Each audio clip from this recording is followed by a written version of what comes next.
저는 굉장히 큰 호재 같아요. 우리나라 반도체 장비도 굉장히 기술력 좋잖아요. 한국의 반도체 장비 몇몇 회사들은 실제 수혜를 받을 수가 있고 임상용 약들을 만드는 중소형 CDMO 회사들이 수혜를 받을 수 있어요. 근데 미중 갈등이 하나의 정말 큰 이슈예요. 계속 이어지잖아요. 근데 이 큰 틀을 이해하시되 단지 미중 갈등 수혜만 보고 투자하면 안 된다는 거죠.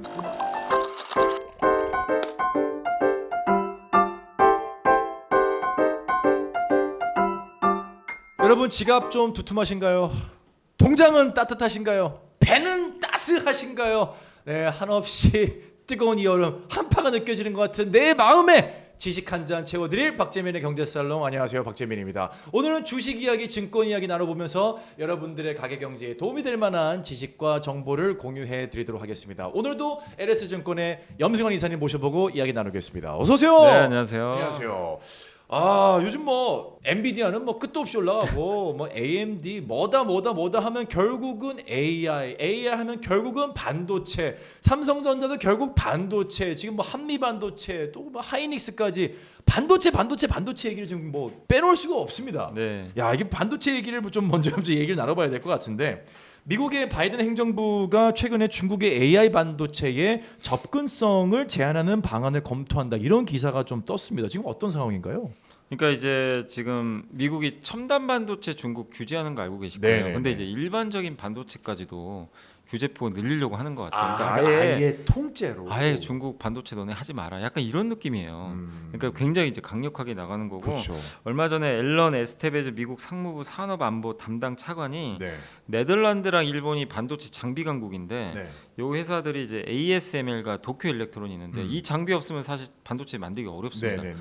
굉장히 핵심 장비인데 기존보다 더 강하게 중국 규제 좀 해달라, 이렇게 요청을 할 거라고 하더라고요. 네. 그러니까 계속 전방위적으로 이제 중국 반도체를 아예 외국 기업의 도움 없이 그냥 아예 못하게 고사시켜버리려고. 고사시키려는 그런 건데, 현재 중국은 이제 첨단 반도체 장비 수입이 일단 금지가 돼 있어요. 금지됐죠. 그래서 그 화웨이가 새로 만들었던 핸드폰에도 그 굉장히 첨단 반도체가 들어갔는데 깜짝 놀란 게 작년에 만들었는데 네. 네덜란드 ASML 장비가 없는데 만든 거예요. 원래 그 장비 있어야 만드는 반도체. 그렇죠. 그 약간 표준이잖아요. 네, ASML. 근데 그거 없이 만들어낸 거예요. 깜짝 놀랐거든요. 네. 근데 그거를 만들긴 했는데 아마 엄청난 적자 봤을 거예요.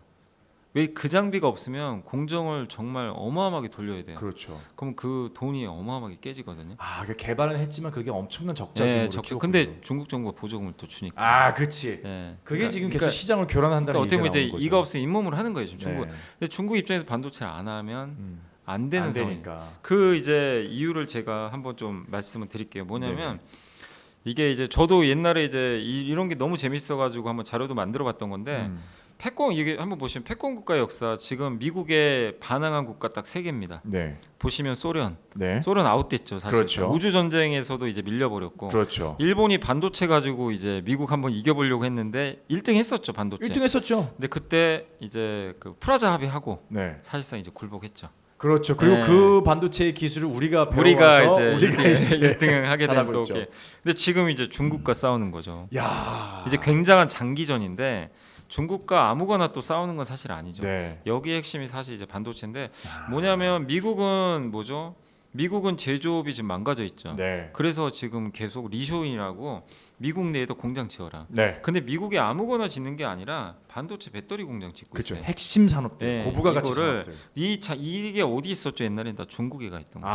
맞네. 근데 중국은 제조 2025를 발표를 했죠. 시진핑 주석이 예전에. 네. 여기에 핵심이 뭐냐면 미국과 대결하는 게 목적이에요.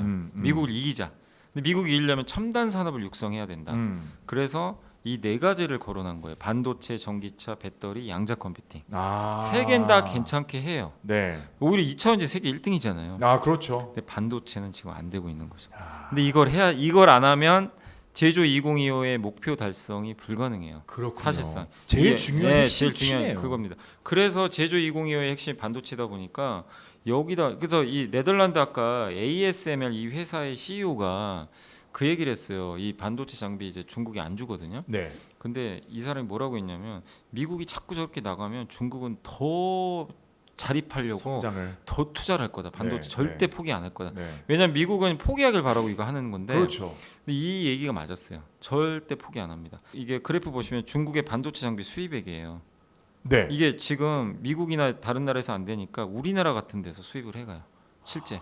그러니까 안 되면 다른 대체품을 찾아서 네, 네. 직접 지금 만들려는 거고, 또 반도체 굴기라고 그래가지고 펀드 조성해가지고 네. 지금 계속해서 반도체 지금 만들어내고 있거든요. 야, 그렇구나. 그래서 여기 들어가는 돈만 해도 지금 제가 알기로는 펀드 조성해가지고 1차 26조, 2차 38조, 3차 64조 원을 그냥 여기다가 와. 다 지금 두드리는 거죠. 네, 네. 네, 그러다 보니까 이제 중국 같은 경우 반도체를 어쨌든 어렵지만 하고는 있어요. 네, 네, 네. 그러니까 자기네가 원하는 반도체급은 안 나오지만 네, 네.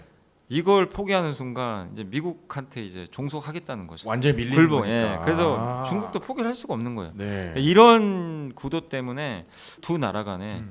대결이 계속 이어지는 지금 상황이라고 보시면 될 것 같아요. 그럼 아까 말씀하셨던 것처럼 중국이 우리나라 반도체를 수입해 가고 있다는 거는 우리나라 입장에서는 수혜라고 봐야 될까요? 예, 왜냐하면 이제 지금 미국이 규제하는 게 뭐냐면 아주 최첨단 반도체 장비인데 그게 주로 일본, 네덜란드, 이제 자기네 미국 네. 이런 거 우리나라를 규제하진 않아요. 아. 우리나라. 근데 우리나라 반도체 장비도 굉장히 기술력 좋잖아요. 네. 그러다 보니까 중국은 이제 다른 나라 거 못 쓰니까 한국 건 규제를 안 하니까 한국에 실제 수입을 하고 있어요. 아. 그래서 한국의 반도체 장비 몇몇 회사들은 실제 수입을 받을 수가 있고 네. 대표적으로 그렇게 볼 수 있는 게 북방화창이라고 북방화창. 중국의 최대 이제 반도체 장비 회사 중에 하나거든요. 네, 네. 이 회사가 만드는 장비들이에요. 이게 직접 자기네가 이제 못하니까 직접 만드는 거예요. 네. 그래서 다양한 공정이 이게 장비들을 지금 만들고 있는데 중국 여기도 나와 있지만 공격적으로 지금 증설을 하고 있고요. 중국의 작년 주요 메모리 업체 설비 투자가 9조 원인데 90%나 지금 증가를 했고 절대 지금 포기 안 합니다.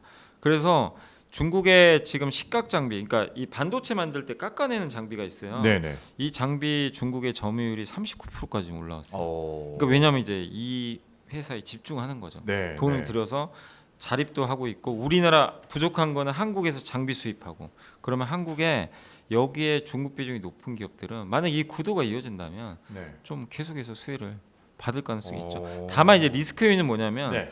혹시라도 이제 미국이 그런 얘기는 있었어요.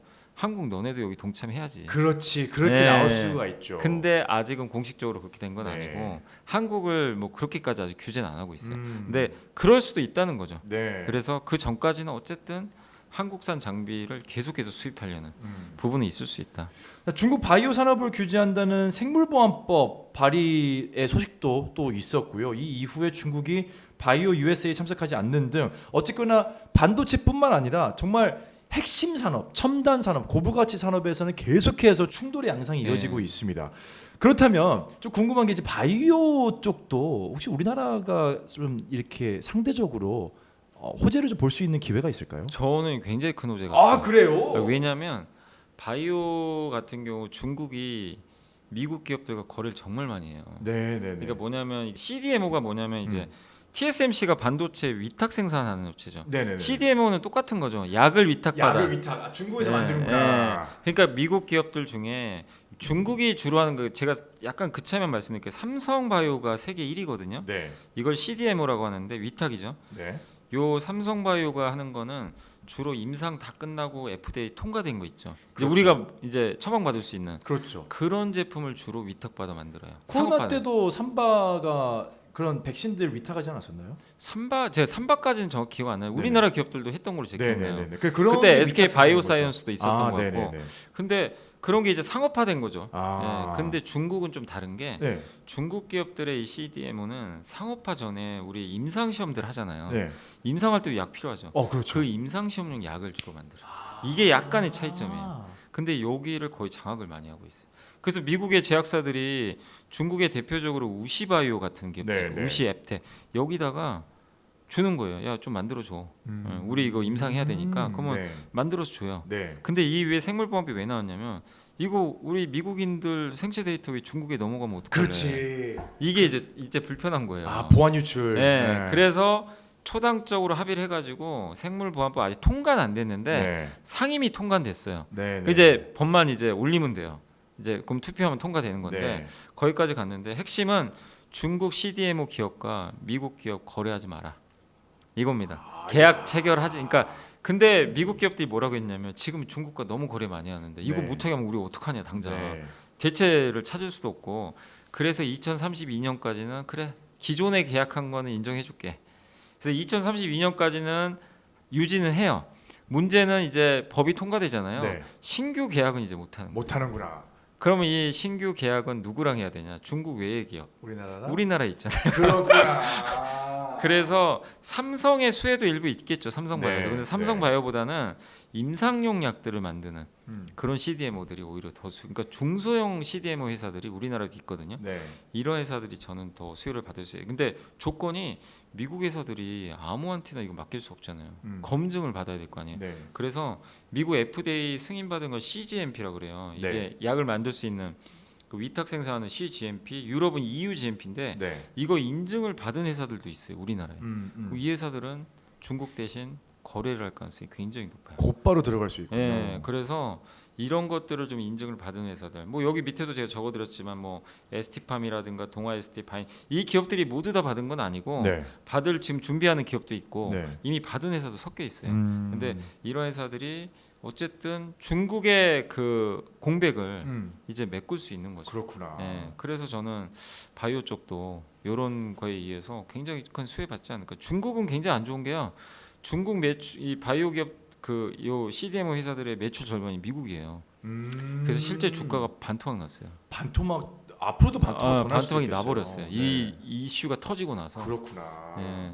결국은 지금 미국이 중국산 어플리케이션이죠. 이 틱톡을 금지하는 것과 비슷한 맥락. 결국은 미국의 정보가 외국에 유출되는 것을 막기 위해서 이러한 법안들을 무기화해서 네. 중국의 산업 전체를 좀 흔들고 있다. 이렇게 해석을 할 수가 있는데 미국의 대중국 관세 인상 지난번에도 관세 인상 관련 주제를 다룬 적이 있었습니다. 전기차부터 뭐 정말 다양한 분야의 관세를 부과를 하면서 중국의 힘을 미국 내에 그리고 전 세계적으로 좀 빼려고 하는 모양새거든요.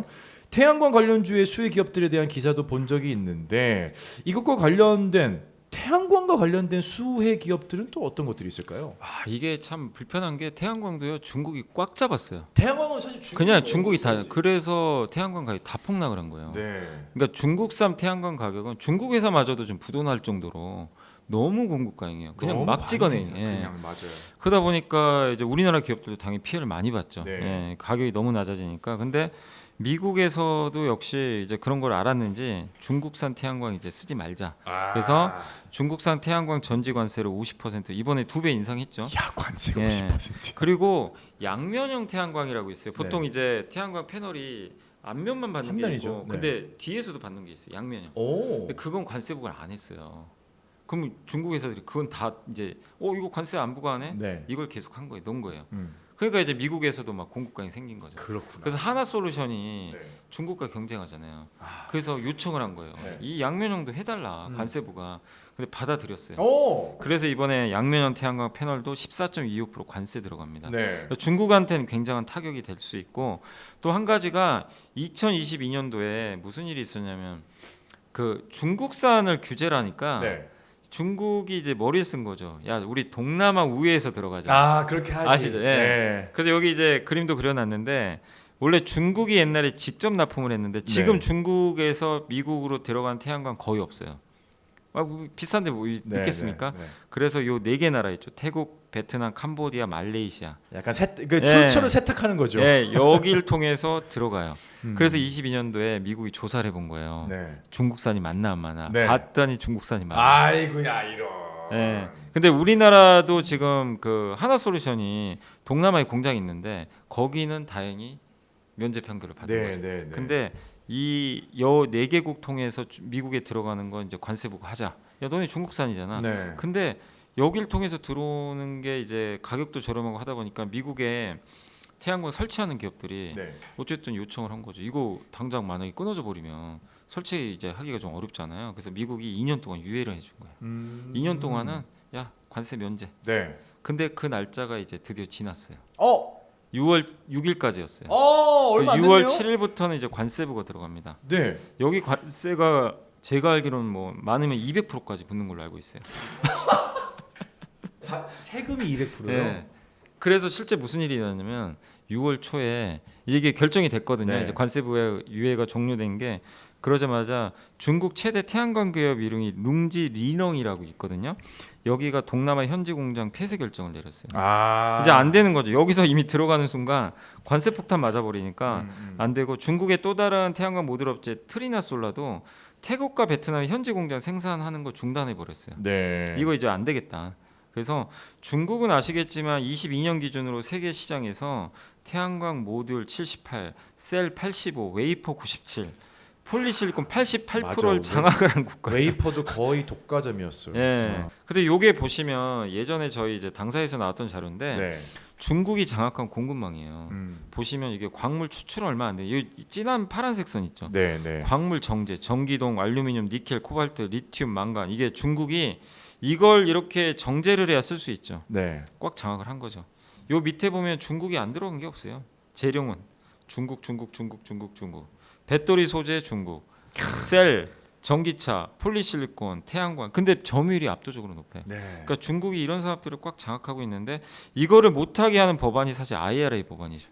인플레이션 방지법. 그렇죠. 예. 그래서 이런 것들이 실제로 이제 계속해서 규제가 이어지고 있고 태양광까지도 하고 있기 때문에, 그럼 결국에 이렇게 되면 우리나라 기업이 수혜 받는 거죠. 네. 그래서 미국에 공장 갖는 기업이 그래서 유리합니다. 그래서 미국의 대표 기업 퍼스솔라, 하나솔루션도 미국에 공장이 있거든요. 그래서 앞으로 좀 수혜를 받을 수가 있는데, 어쨌든 중국 회사들이 그래서 지금 마지막으로 선택하려는 게 방법은 이제 하나 남았어요. 네. 미국에 공장 짓는 거밖에 없어요. 아. 근데 그게 쉽지가 않잖아요. 네, 네, 네. 미국에 짓는 순간 인건비가 올라갑니다. 그렇죠. 시간도 사실은 지금도 몇 년 타임라인을 네. 땡겨야 그래서 되고요. 사실상 이런 정책은 우리나라 태양광한테는 정말 좀 다행스러운 그런 좀 일이 좀 생겼다. 이렇게 사실 봐야 될 것 우리나라 태양광 산업이 좀 많이 안 좋았지 않습니까? 같아요. 아유, 너무 힘들었죠. 성능은 우리께 훨씬 좋다는 게 알려져 있습니다. 효율 자체. 네. 그러니까 시간이 지나면 태양광 이 패널 하나에서 전기를 만들어낼 수 있는 생산성도 계속 줄어드는데, 중국 거는 너무나도 우리 거와 차이가 나게 성능이 안 좋지만 그보다 더 가격이 너무 싸니까 맞아요.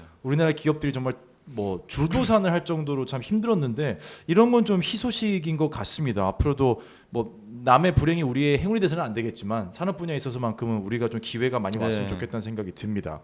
근데 이 관세가 지금 뭐 200%까지 가고 막 50%, 200% 이렇게 가고 있는데, 이런 관세 인상이 길어지면 오히려 리스크가 되는 분야도 있다고 하더라고요.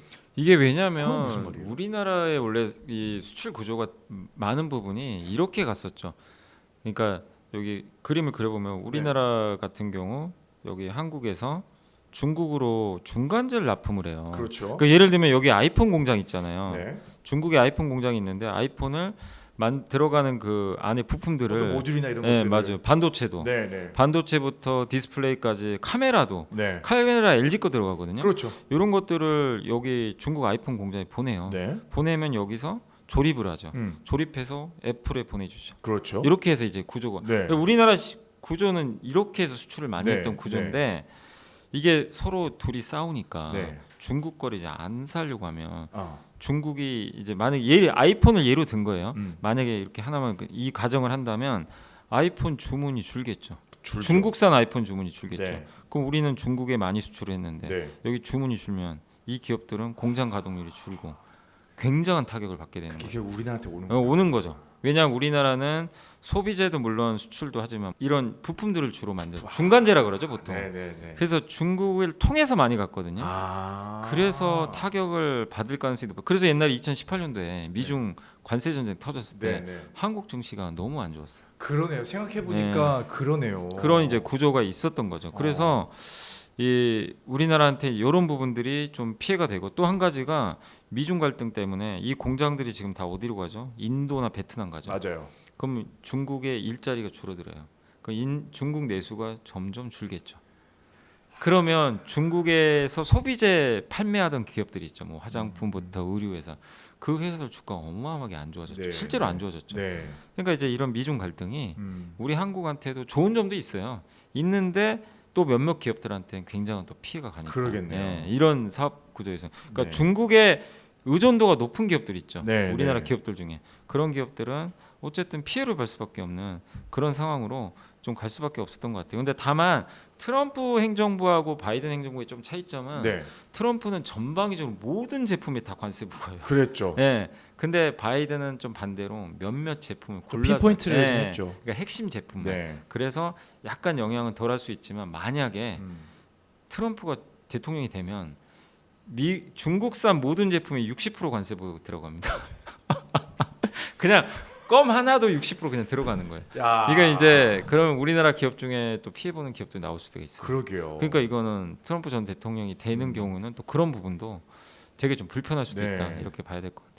이 인플레이션 감축법이죠. 이 바이든 정부가 야심차게 발표했던 IRA 법안이 시행된 이후에 우리나라의 대중 수출이 사실 엄청나게 줄었잖아요. 네, 많이 줄었어요. 그게 별거 아닌 네. 것 같은데 결국 그 이면에는 이런 중간재 수출의 이 활로가 막히면서 결국 우리나라 기업들이 타격을 받았다라고 이렇게 해석할 수 있을 것 같습니다. 이 중국을 규제하고 있는 것 중에 선박 규제 이야기도 좀 빼놓을 수 없잖아요. 이게 이제 그 미국의 조선소 노동자들이 이제 이의 제기를 한 거예요. 네. 이제 무역위원회에다가 갑자기 그 중국 정부가 중국 배나 이런 조선 사업에다가 너무 보조금을 많이 봐서 우리 피해 너무 많이 본다. 그래가지고 이제 한번 바이든 대통령이 얘기를 했어요. 한번 들여다 보겠습니다. 아직 결론은 안 났는데 미국 5개 노조가 중국 조선 규제 요청을 했고, 근데 이게 되게 좀 이상했던 게 보통 미국이 그러면은 조선업에서 존재감이 커서 그런데 그렇죠. 중국이 너무 이런 것 때문에 잘해서 피해를 보면 우리가 그래 살 수 있겠군 했는데 여기도 나와 있지만 미국의 조선 점유율은 0.2%밖에 안 돼요. 진짜 배 안 없어요. 만들잖아요, 그냥 요즘. 없어요 사실은. 네. 근데 갑자기 이러니까 이거는 좀 정치적인 행위 아닌가? 좀 의도성이 있는 거 아닌가? 약간 네. 이런 얘기도 나왔어요. 왜냐하면 미국이 타격받을 일은 없거든요. 네. 조선 사업이 워낙 약하기 때문에. 그래서 어쨌든 근데 미국이 들여다본다고 했기 때문에 이게 이제 이슈가 됐었고, 그때 이제 우리나라 조선주가 갑자기 급등하기 시작한 그렇죠, 거예요. 그렇죠. 왜냐하면 우리나라가 지금 점유율로 따지면 중국에 원래 1등이었잖아요. 네. 근데 중국에 비해서는 지금 어쩔 수 없죠. 네. 중국이 워낙 배를 많이 만들어내다 보니까 2등으로 밀렸는데 그럼 중국 배가 만약에 이제 발주가 안 되면 우리가 반사이익 보겠구나. 그래서 한번 이제 움직였는데, 다만 이제 이게 실제로 미국이 직접 이것 때문에 피해를 본 걸 입증을 또 해야 되기 때문에 네. 그럴 수 있을지는 잘 모르겠어요. 근데 이제 여기서 거론되는 건 뭐냐면, 만약에 규제를 혹시 하게 되면 중국산 배가 이 컨테이너선이 미국에 입항을 하잖아요. 네. 벌금 부과할 수도 있다. 와, 입항하는 것만으로도 컨테이너 박스 하나당 얼마씩 벌금 내는 거죠. 박스 하나다? 네, 그런 가능성도 있대요. 그것도 빈 박스로 갈 수는 없잖아요. 화물선이. 그러니까 이제 중국 배를 안 쓰려고 하겠죠. 만약에 그게 되면. 야, 근데 그렇구나. 진짜로 그게 되면 우리나라 조선사한테 엄청난 호재죠. 그렇게. 근데 가능성은 솔직히 높지 않은 것 같아요. 솔직히 그래요? 그렇게까지 하겠나? 혹시 그런 건 네. 아닐까요? 미국이 조선 산업 쪽에 다시 한번 부흥을 일으키려고 미리 막아두고 이 조선소를 좀 건설해가지고 점유율을 늘리겠다, 이렇게 거꾸로 해석할 수는 없나요?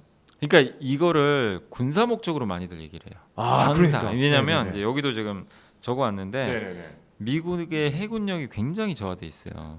그렇죠. 여기 보시면 중국 배가 234척이래요. 군함이. 네. 미국이 219척인데 중국의 배는 14살 이하짜리가 70%예요. 되게 젊어요, 배들이. 네. 근데 미국 배는 14살 이하가 25%. 다 좀 오래됐어요, 배들이. 저게 왜냐하면 사실 그 소련과의 냉전 시대, 예. 그 이후에 사실 정말 그때 항공모함을 엄청나게 맞아, 찍어냈었는데 냉전 체제가 끝나버렸잖아요. 무너지면서 항공모함을 굳이 막 엄청나게 맞아요, 만들어낼 될 이유가 없어요. 군함도 모든 군함이 예. 마찬가지고. 그러니까 이제 그 옛날 배들이 그대로 남아 있는 거죠. 그렇죠. 그래서 결국 미국이 원하는 건 선박을 좀 수리를 해야 돼요. 수리하거나 새로 건조를 해야 되는데 네네네. 자기네들이 할 수가 없어요. 지금 만들 능력이 수가 안 돼요, 없구나. 지금. 안 되는구나. 그래서 일본 아니면 한국밖에 없는 거죠. 지금 맡길 때가. 네. 실제 일본에는 좀 하고 있는 것 같고. 네. 그러면 우리나라한테 배 함정 만들어 달라면 되는 거 아니야? 음. 근데 그게 또 복잡한 게 미국 안에서 운항하는 배들 있잖아요. 네. 군함이나 이런 네. 것들은 존스법 때문에 미국 내에 그렇죠. 있는 조선소에서만 만들어요. 그렇죠. 네. 우리 그렇죠. 한국에서 만들어 갈 수가 없어요. 그렇죠. 또 기술 유출에도 네. 문제도 있고. 그래서 방법은 우리나라가 이제 여기 진출하는 방법은 미국 조선소 인수하는 거. 그래서 제일 이슈가 된 게 하나그룹이 그죠? 기억나시죠? 인수 인수했잖아요. 했잖아요. 네, 필리조선소. 그게 그래서 네, 이게 다 연결되시죠 지금. 뭔가 결국은 스토리가. 지금 미국의 군함을 만드는데 우리나라 기업들이 진출하겠다는 거군요. 네, 근데 이게 결국엔 미국도 생각하는 게 혹시라도 대만 해협에서 전쟁이 나면 문제 생겨. 예, 혹시 이제 중국과 맞붙었을 때 질 가능성도 있거든. 지금 네. 해군만 봤을 때는 네. 군함이 좀 부족하기 때문에. 네. 그리고 중국은 조선소 어쨌든 굉장히 지금 잘하고 있잖아요. 그렇죠. 그래서 지금 이제 요 이슈 나온 게 하나그룹이 필리 조선소. 네. 이게 필리가 이제 미국 필라델피아 애칭이잖아요. 네. 그렇죠. 이게 노르웨이 회사거든요 원래. 노르웨이 기업인데 네. 미국의 조선소를 갖고 있더라고요. 아. 근데 이 조선소가 뭐냐면 이 필라델피아가 저도 알아보니까 깜짝 놀란 게 세계 최대 해군 기지나 해군 핵심 기지 노포크에 여기 근접해 있어요. 그러니까 이제 군함 만들어서 바로 네. 하기가 좋죠. 그래서 필리 조선소는 군으로부터 선박을 수주하고 유지 보수 사업까지 같이. 야. 이제 연결고리가 딱 되죠. 네, 하나그룹이 이걸 인수했습니다. 그러면 미국의 방산 시장이 이제 본격 진짜 진출한 거고 와. 그 배경 설명은 지금 제가 다 해드렸잖아요. 네. 그러니까 미국과의 이해관계도 맞아 떨어지고 이 우리도 드디어 여기서 이제 그 시장을 키울 수가 네. 있게 된 거죠. 그러니까 결국 미중 갈등이 공교롭게 또 한국의 조선사한테 영향을 좀 주는 그런 구도로 가는 것 같아요. 야 이게 뭐 저희가 어떤 뭐 특정한 뭐 어떤 뭐 주식을 뭐 꼭 사세요 이렇게 네. 얘기하는 건 아니지만 이 한화가 방산 쪽에 에어로스페이스나 뭐 우주 항공이나 네. 이쪽에 이렇게 들어가는 이 모습이 우리나라가 향후 이 전 세계 방산 산업에서 뭐 하나뿐만 아니라 맞아요. 뭐 정말 많은 기업들이 있지만 방산 산업에서 굉장히 중요한 맞아요. 어떻게 터닝 포인트를 맞이하고 있다 이런 느낌이 드네요. 네, 그래서 방산 뭐 지금 유럽에도 뭐 이번에 루마니아 수출한다는 루마니아 얘기가 얘기 나왔죠. 뭐 폴란드뿐만이 아니라 그렇죠. 배는 지금 이제 군함은 미국까지 들어가려고 하고 네. 그래서 정말 전방위적으로 이제 뭐 저기 그 항공도 있고 아무튼 한국의 방산이 사실 어떻게 보면 그동안은 내수만 했잖아요. 그렇죠. 이 내수가 열려버리니까 열려버렸어. 정말 그래서 주가들이 잘 가는 것 같아요. 판도라의 상자가 열린 네. 것 같아요. 왜냐면 제가 얼마 전에 이제 전 유튜브 잘 안 하는데 제가 좀 밀떡이라 네. 밀리터리 덕후여가지고 이게 막 무기 보는 걸 좋아하거든요. 네. 근데 K2 전차에 대해서 외신 보도를 한번 본 적이 있는데 네. 정말 극찬을 받더라고. 이번 맞아요. 우크라이나 전쟁 때 특히나 이제 이제 늪지대 네, 같은 늪지대. 데에서 미국 뭐 에이브럼스나 독일의 뭐 레오파드나 이런 차들 무거워가지고 못 빠져나가는데 K2는 그냥 그게 뭐야? 왕. 그런 걸 보면서 오히려 우리나라 방산 기업이 진짜 엄청난 기회를 맞이했다. 네. 야 그런 것들이 다 이렇게 연결이 된다라는 점이 참 재밌는 것 같은데 네. 근데 사실 저희가 지금 얘기했던 반도체, 뭐 방산, 뭐 이런 것들 결국은 사실 국가 정책하고 밀접하게 연결이 되어 있잖아요. 네. 특히나 지금 저희가 얘기하고 있는 이 시장은 미국입니다, 여러분. 미국은 이제 올해 뭐가 있어요? 대선이 있잖아요. 대선이죠. 이 가장 큰 변수, 이 대선일 텐데 누가 뽑히느냐에 따라서 혹시나 이러한 기조가 완전히 180도 달라질 가능성도 좀 있나요? 제가 말씀드린 요 기조는 안 바뀌어요. 누가 돼도. 다행이다. 일단 왜냐하면 중국과 경쟁은 그거는 원래 트럼프 전 대통령이 먼저 시작했잖아요. 초당적인 근데 차원에서 그거를 더 고도화시켰어요. 바이든 대통령. 그 전에 좀 더 정밀하게. 근데 바이든 대통령이 만약에 안 되고 트럼프가 된다고 정책이 또 바뀔 거냐? 그런 것 같지는 않아요. 네. 그래서 이 구도 자체는 저는 이어질 수도 있다. 음. 그리고 지금 이제 여러 가지 측면에서 좀 다른 점도 분명히 있죠. 외교적으로는 바이든은 동맹국 중심인데 그 트럼프 전 대통령은 이제 사실은 자기 혼자 미국 스스로 그냥 하는 네. 그런 좀 스타일이라고 보시면 되겠고 그리고 개입을 안 한 스타일이에요. 대만과 막 혹시라도 중국이 전쟁 나면 트럼프 전 대통령은 나는 개입 안 하겠다. 계속 얘기하거든요. 그렇죠. 그러면 이제 진짜 만약에 혹시라도요. 각자 도상해야 돼요. 아. 트럼프 전 대통령이 되잖아요. 그럼 방산 수요가 더 늘어날 수도 있는 거죠.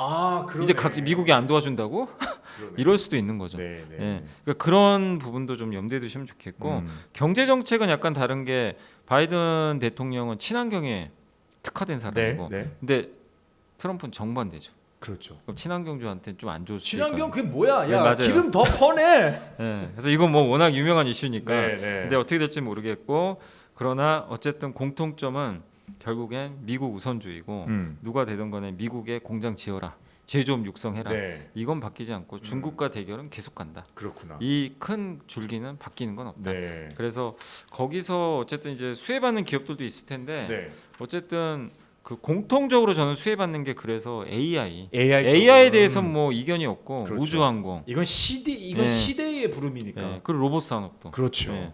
방산도 강약 조절은 있겠지만 음. 뭐 바이든 대통령이 계속하고 트럼프 전 대통령으로 바뀐다고 방산에 대한 수요가 줄겠냐? 네. 그럴 것 같지는 않아요. 네, 네. 그래서 방산 쪽도 될 수 있다. 다만 차이점은 친환경주냐 화석연료에 좀 특화된 기업이냐 이런 거에 따라서 약간의 누가 되느냐에 차이는 있을 수 있다. 네. 그렇게 봐야 될 것 같습니다. 투자자 입장이다 보니까 저 또한 그리고 여기 있는 저희 제작진 모두가 이 미중 갈등 수혜 기업에 대해서 좀 공부를 하지만 또 마음은 무작정 들어가기에는 아직도 좀 이제 겁도 나고 좀 이렇게 좀 약간 안개가 있는 것 같다는 느낌을 좀 지울 수가 없는데 이런 기업들 중에 전문가로서 염이사님은 어떻게 좀 이게 길라잡이 투자에 대한 조언을 해주시겠습니까? 저는 이제 어쨌든 미중 갈등이 하나의 정말 큰 이슈예요. 네. 계속 이어지잖아요. 네. 근데 이 큰 틀을 이해하시되 단지 미중 갈등 수혜만 보고 투자하면 안 된다는 거죠. 음. 기본적으로 기업의 펀더멘털이 좋아요. 그게 그렇지. 그럼요. 우리 방산 기업들이 또 수혜도 받고 있지만 뭐 태양광도 있고 근데 우리나라 기업들이 기본적으로 펀더멘털이 안 되면 네. 다른 나라가 미국 중국 거 대신에 우리 거 사겠습니까? 안 쓰죠. 절대 안 쓰죠. 바이오도 마찬가지예요. 네. 그 경쟁이 있기 때문에 음. 중국 대신에 우리나라 기업들이 거론되는 거지. 네, 네. 그냥 한국 거 그냥 쓰겠지는 아니라는 거예요. 네. 그래서 기본적으로 기업이 정말 글로벌 경쟁력이 있는지 음. 이걸 먼저 보셔야 될 것 같고 그래서 저는 대표적으로 그렇게 보고 있는 게 반도체 장비 그리고 아까 조선 네. 조선은 중국 아니면 뭐 한국이죠 당연히. 그래서 음. 특히 우리나라 군함 잘 만들잖아요. 네, 네. 뭐 잠수함까지도 만들 그렇죠. 능력들이 되니까 또 태양광도 마찬가지로 뭐 세계적인 경쟁력을 갖고 있고 아까 말씀드린 그 바이오 위탁 생산 네. 이것도 사실 삼성바이오는 세계 1등 기업이에요. 네, 엄밀히 네. 따지면 또 네. 그러니까 각각의 이런 경쟁력이 있는 기업들은 주목을 하시되 음. 단지 그냥 미중 갈등이라는 테마 하나만 가지고 아. 접근해서는 안 된다. 그리고 핵심 뭐냐면 이런 거죠. 그 태양광 회사를 만약에 내가 선택을 하면 우리나라도 태양광 회사 몇 개 있잖아요. 네. 핵심은 뭐냐면 미국에 못 들어가요. 중국이. 그러면 핵심 뭐냐면 미국에 공장이 있어야만 유리해요.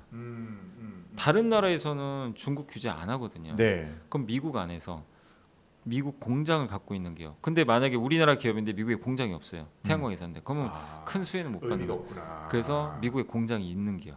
이런 그러니까 무조건적으로 100%다 수혜라고 보시면 안 되고 그 안에서도 잘 골라봐야 된다.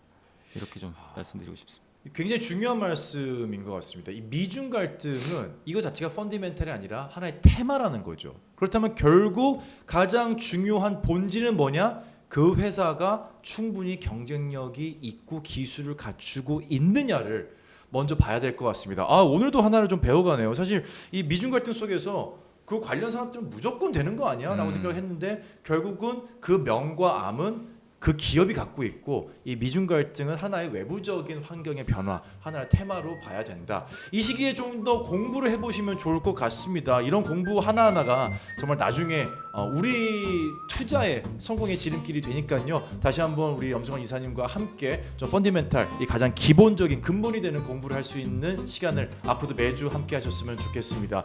LS증권의 염승환 이사님과는 오늘은 아쉽지만 여기서 인사를 나누겠습니다. 다음 주에 뵙겠습니다. 네, 감사합니다.